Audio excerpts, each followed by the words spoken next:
Sejam todos bem-vindos a mais esta videoaula sobre variáveis complexas, quando falaremos sobre funções, limite e continuidade. Lembramos que essas notas foram baseadas principalmente nos livros do Brown e Churchill e do Spiegel, Lipschutz, Schiller e Spellman. Nós vamos nos comunicar, principalmente via Moodle e, eventualmente, usando o meu site no Google, com esse endereço. E, como sempre gosto de alertar, tenham lápis, papel, borracha e as demais ferramentas que dispõem em mãos. Necessitando, pare o vídeo, procure entender, volte e, assim por diante, prossiga até o final. Anote, faça diagramas, esboce, pense, interprete. É desse jeito que estuda e aprende, pessoal. Vamos começar a falar sobre funções. E, neste momento, é melhor que sigamos aqui o tablet. Lembrando, agora é simplesmente uma recordação daquilo que viram lá no ensino médio. Uma função de um conjunto A e um conjunto B é uma regra que associa a cada ponto Z do conjunto A um único W no conjunto B. E a gente escreve que o W é o F de Z. Ou seja, aqui está o conjunto A, aqui está o conjunto B, e a função F, ela leva cada ponto Z de A num ponto W de B. Se aqui existem outros pontos, né, todos os pontos de A são levados num ponto de B. Eventualmente, pontos distintos de A podem ser levados no mesmo ponto de B. O que não pode é um ponto de A ser levado em dois ou mais pontos de B.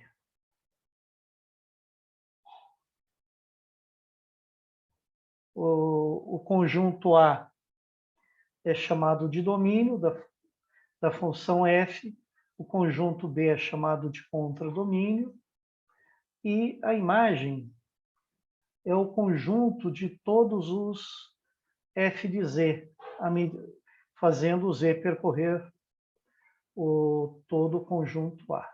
Né? Quando é que duas funções são iguais? Duas funções, eu poderia escrever que uma função f é igual a uma função g quando elas têm o mesmo domínio A, o mesmo contradomínio B, e o valor de f em cada ponto z de A é igual ao valor de g em cada ponto z de A. Então, essas são as três condições para eu escrever que f é igual a g. Tem o mesmo domínio, tem o mesmo contradomínio, e elas são iguais em todos os pontos do domínio A. Nós diremos que uma função é sobrejetora quando a sua imagem, que denotamos por f de A, é igual ao contradomínio. Então, todos os pontos de B, todos os pontos aqui de B, são imagem de algum ponto de A. E quando é que a função a gente diz que a função é injetora? A gente diz que uma função injetora quando pontos distintos, estou dizendo que eles são diferentes, né? Pontos distintos têm imagens distintas.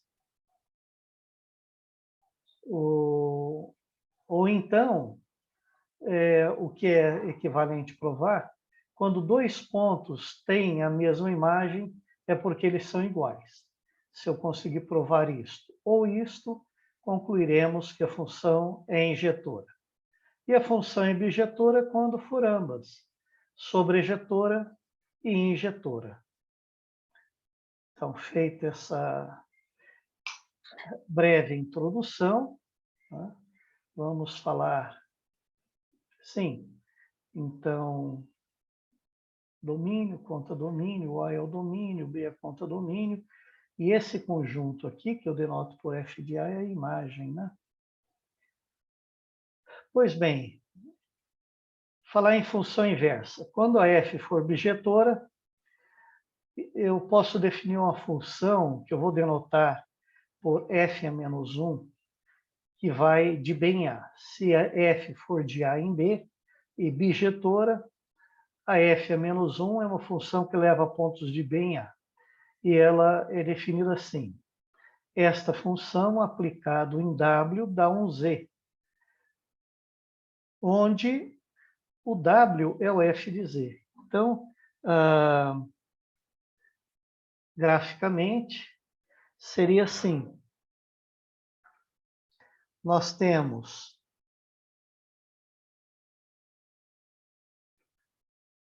aqui um conjunto A, aqui um conjunto A, aqui um conjunto B, e eu tenho uma função bijetora que leva Z em W.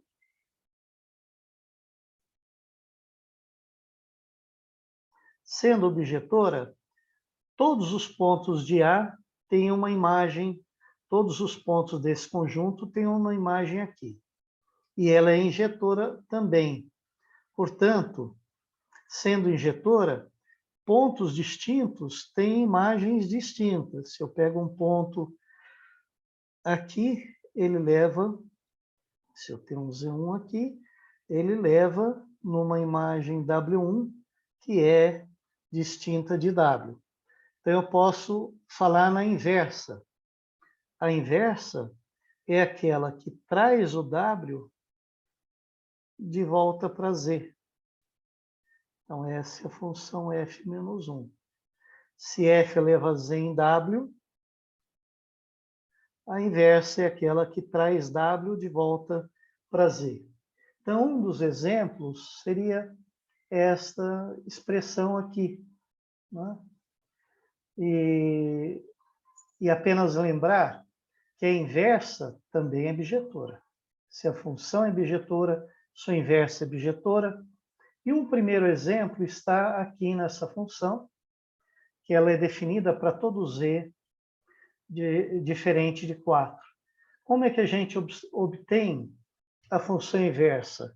Escrevendo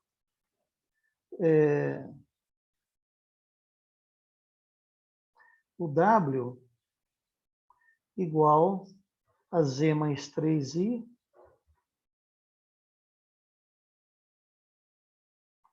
Z menos 4. Se F leva Z em W,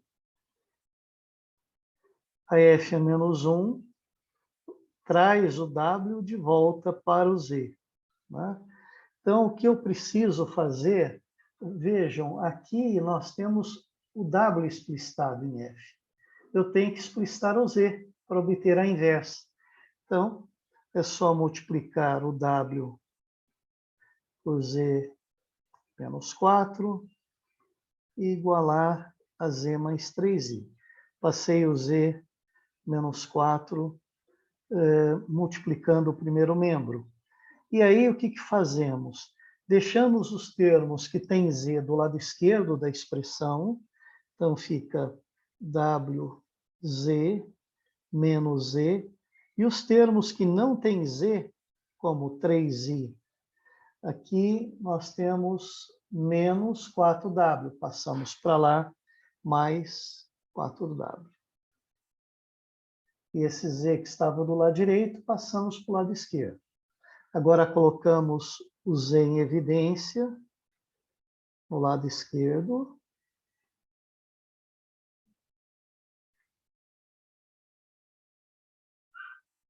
E explicitamos o Z, dividindo o segundo membro por W menos 1. E, portanto, esta é a função inversa, f menos 1 de W.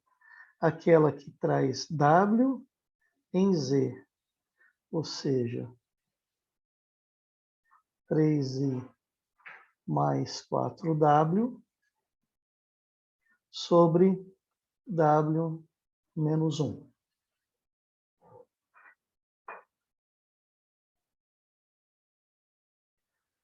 Bom, um conceito importante é de composição de funções, que é o seguinte. Função composta.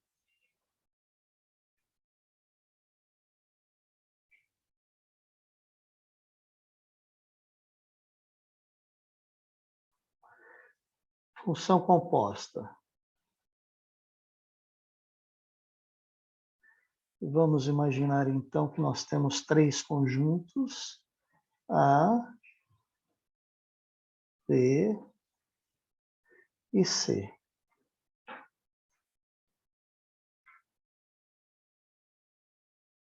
A, B e C. Temos uma função f, que leva pontos de A para B, e uma função g,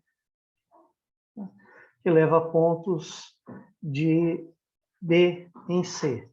Então, a gente pode definir a função que vai de A para C, que a gente denota por esse símbolo G, bolinha, F. Como é que eu defino essa função composta? Pego um Z aqui, aplico a F. Obtenho um F de Z. Nesta F de Z, então aplicamos a F, obtenho F de Z. Nesta F de Z, a gente aplica o G e obtém o W. Esta é a função composta. É aquela função que, aplicada em Z, é dada por, primeiro aplicamos a F em Z, e no resultado aplicamos a G. Um exemplo está aqui. Digamos, f de z é z ao quadrado e g de z é cosseno de z. Ambas são definidas. Bom, na verdade, quando z é um número complexo, ainda não definimos cosseno de z. Mas imagine uma função genérica. Só como exemplo, não é?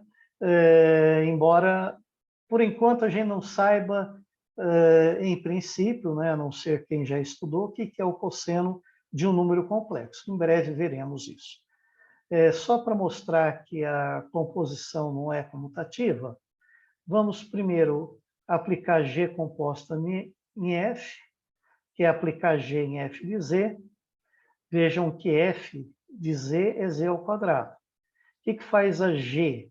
Leva qualquer coisa, digamos, qualquer número complexo, no seu cosseno.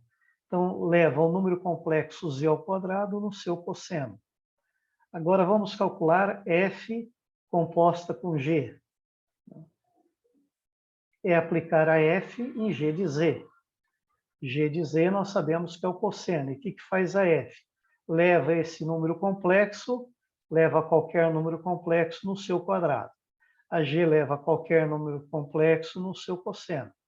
Então, f do cosseno de z é cosseno ao quadrado, cosseno de z ao quadrado. São diferentes essas duas expressões. Aqui elevamos o z ao quadrado e calculamos o cosseno. Aqui calculamos primeiro o cosseno e elevamos ao quadrado. Se o z for, por exemplo, menos 1, bem, alguns valores, claro, eles podem coincidir em alguns valores, mas para esta função ser igual a esta, precisam ser iguais para todo z.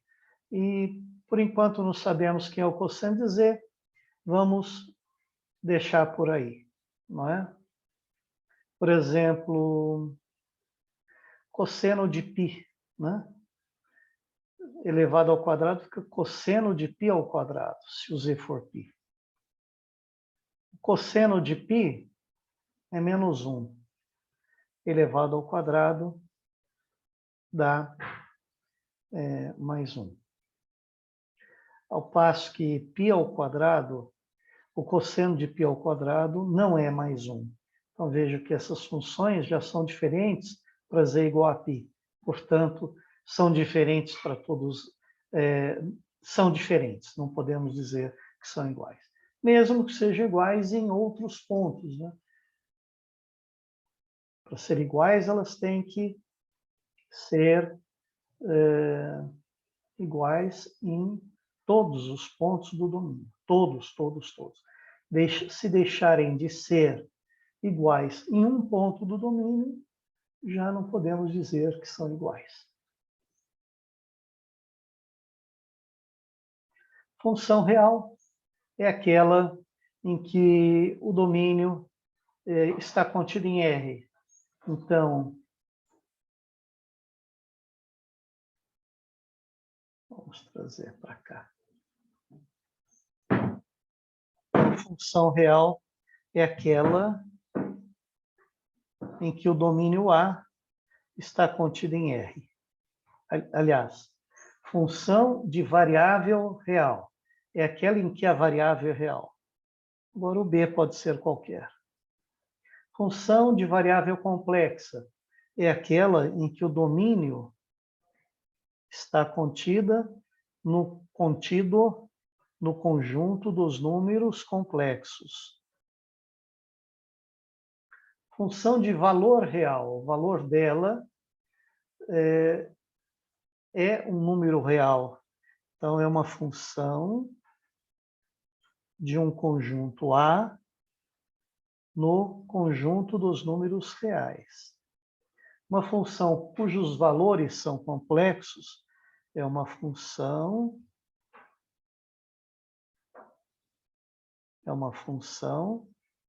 cujo domínio é um conjunto A qualquer e os valores dela, os Ws, quando eu tenho W igual a f de z, o W é chamado de valor de f no ponto z. Então, a função f é dito de valor complexo se o seu contradomínio for o conjunto dos números complexos. O que é função real? Função real é aquela em que o domínio é um subconjunto dos reais e o contradomínio também é um subconjunto dos reais. E uma função complexa é aquela em que o domínio é um subconjunto dos números complexos e o contradomínio é o conjunto dos números complexos. Então, tanto o domínio quanto a imagem estão contidas em C. E com isso nós vamos interromper esse vídeo para, na sequência, falar sobre operações com funções. Então, espero vê-los em breve. Até o próximo vídeo.